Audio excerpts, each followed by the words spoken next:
Assalamualaikum warahmatullahi wabarakatuh. Nama saya Abdul Hafiz bin Abdul Hadi.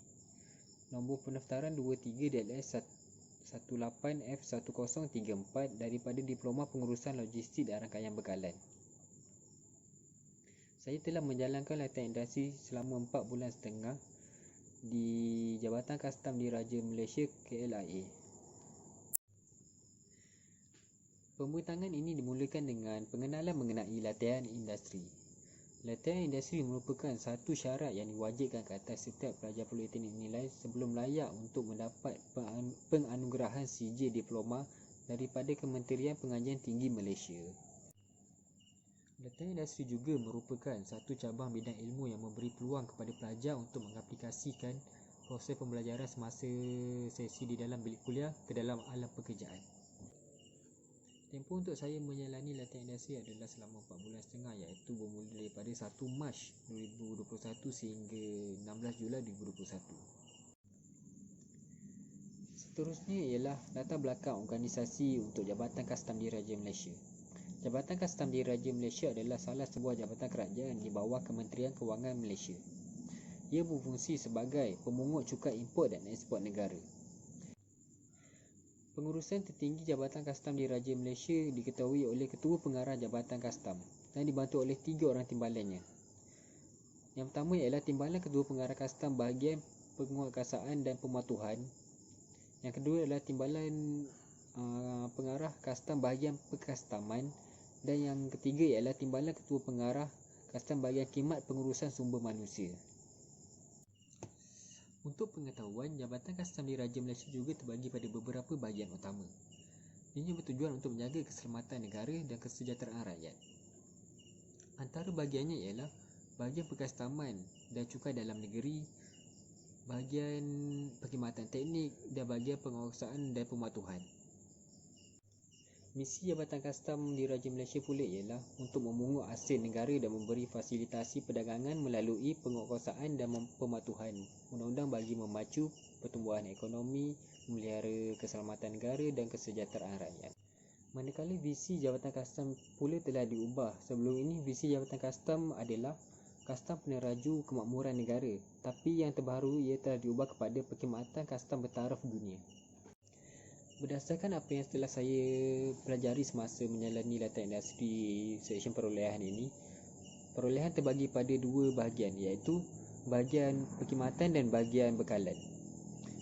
Yang pertama ialah bahagian perkhidmatan. Bahagian perkhidmatan adalah khidmat tenaga manusia atau kepakaran kemahiran yang melaksanakan suatu kerja, contohnya penyelenggaraan, pembaikan, pembersihan dan pengurusan bangunan. Yang kedua pula ialah perolehan bekalan. Perolehan bekalan ialah barangan yang dibekalkan bagi menjalankan suatu aktiviti, program atau projek. Contohnya seperti kelengkapan pakaian anggota kastam, alatan pejabat, makanan dan kenderaan. Seterusnya kita pergi pula kepada laporan teknikal. Aktiviti pertama dalam laporan teknikal adalah penerimaan bekalan. Penerimaan bekalan adalah suatu proses di mana setiap penerima akan menerima sesuatu barang atau perkhidmatan yang telah diminta daripada pembekal mengikut jumlah yang telah dipersetujui oleh kedua-dua belah pihak. Dalam melakukan penerimaan barang, pelajar telah diminta untuk membuat pelawaan, bekalan dan perkhidmatan terlebih dahulu bagi mendapatkan tawaran atau kajian pasaran sebelum mendapatkan sebarang kelulusan pada borang permintaan.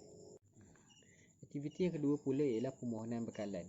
Sebelum mengambil stok bekalan di stok pusat, pelajar telah diminta untuk membuat permohonan bagi memohon stok baru di Sistem Pemantauan Pengurusan Aset Jabatan Kastam atau singkatannya ialah SPPA.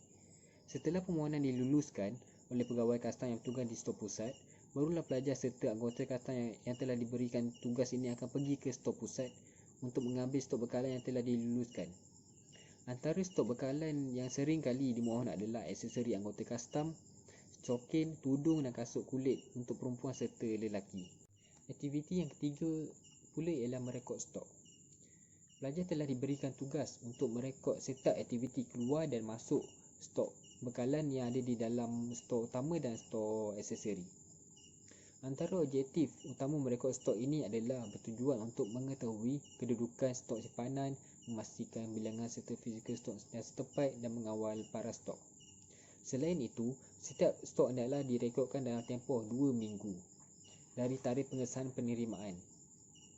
Stok yang perlu direkodkan adalah stok yang diterima melalui pembelian dengan wang kerajaan, yang disewa beli dengan wang kerajaan, yang diterima melalui hadiah, pindahan dan melalui proses perundangan.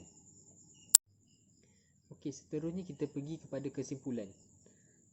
Kesimpulan yang pertama yang dapat dibawa oleh pelajar ialah, bagi pelajar, program ini amat berkesan dan berguna kerana ia bukan hanya mendedahkan pelajar kepada persekitaran dunia pekerjaan sebenar, tapi juga memberikan peluang kepada pelajar untuk memperbaiki dan menjadi lebih berkeyakinan, berdedikasi dan mempunyai sikap tanggungjawab terhadap diri dan tugasan yang diberikan. Kesimpulan yang kedua pula ialah, pelajar juga telah didedahkan dengan bagaimana cara untuk berhadapan dan mengendalikan pelanggan yang datang ke Jabatan Kastam, sama ada untuk melakukan urusan atau mendapatkan sebarang maklumat. Secara tidak langsung, pelajar dapat belajar cara untuk bercampur dengan golongan yang berbeza, dan ini meningkatkan keyakinan pelajar dalam berkomunikasi serta menjadikan pelajar lebih matang apabila dapat berkongsi pendapat dan nasihat.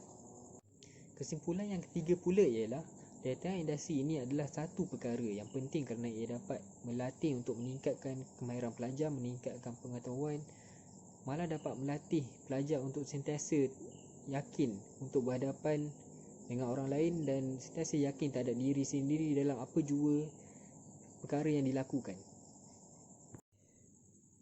Okey, seterusnya ialah komen pelajar untuk organisasi. Yang pertama ialah, latihan industri ini amat baik untuk para pelajar kerana ia lebih banyak memberi manfaat kepada pelajar. Dengan adanya latihan industri ini, pelajar telah didedahkan kepada alam pekerjaan yang sebenar. Yang kedua pula ialah, kaki tangan jabatan memberi layanan yang sangat baik serta banyak membantu pelajar untuk memberi tunjuk ajar dalam melakukan tugasan. Yang ketiga pula ialah, ilmu yang disampaikan sangat bermakna kepada pelajar kerana ia akan digunakan apabila pelajar berada di alam pekerjaan kelak. Yang terakhir pula ialah, ilmu yang diajar juga telah memberi sesuatu kemahiran yang baru kepada pelajar dalam menjalankan khidmat pengurusan. Okey, kita beralih pula kepada cadangan pelajar. Cadangan pelajar ini terbahagi kepada dua. Yang pertama ialah cadangan pelajar kepada organisasi, dan yang kedua pula ialah cadangan pelajar kepada pihak politeknik. Okey, kita mulakan dengan cadangan pelajar kepada pihak organisasi. Yang pertama ialah mewujudkan satu rangka kerja atau jadual tugasan bagi setiap pelajar praktikal supaya segala tugasan yang perlu dilakukan dapat diselaraskan mengikut masa yang ditetapkan. Yang kedua pula ialah memberi bimbingan dan tunjuk ajar secara menyeluruh mengenai proses kerja yang bakal dilaksanakan oleh pelajar atau pelatih. Yang ketiga pula ialah mewujudkan satu garis panduan terhadap setiap langkah atau prosedur kerja yang dilakukan oleh pelatih supaya sebarang kesilapan dan kelewatan dapat dielakkan oleh pelajar itu. Cadangan seterusnya ialah kepada pihak politeknik. Yang pertama ialah pihak politeknik harus bersama dengan pihak jabatan atau syarikat untuk menjalinkan kerjasama yang baik dan sentiasa berganding bahu dalam menjayakan latihan industri ini. Yang kedua ialah pihak politeknik perlu memberi cadangan untuk menyediakan tempat latihan industri bagi pelatih mengikut tempat tinggal pelajar masing-masing. Dan yang ketiga ialah program latihan industri ini perlu diteruskan lagi kerana ia bukan sahaja banyak memberi faedah kepada siswa dan siswi, malah juga kepada pembangunan negara dari segi penyediaan tenaga pekerja mahir. Okey, sampai di sini saja pembentangan akhir latihan industri ini.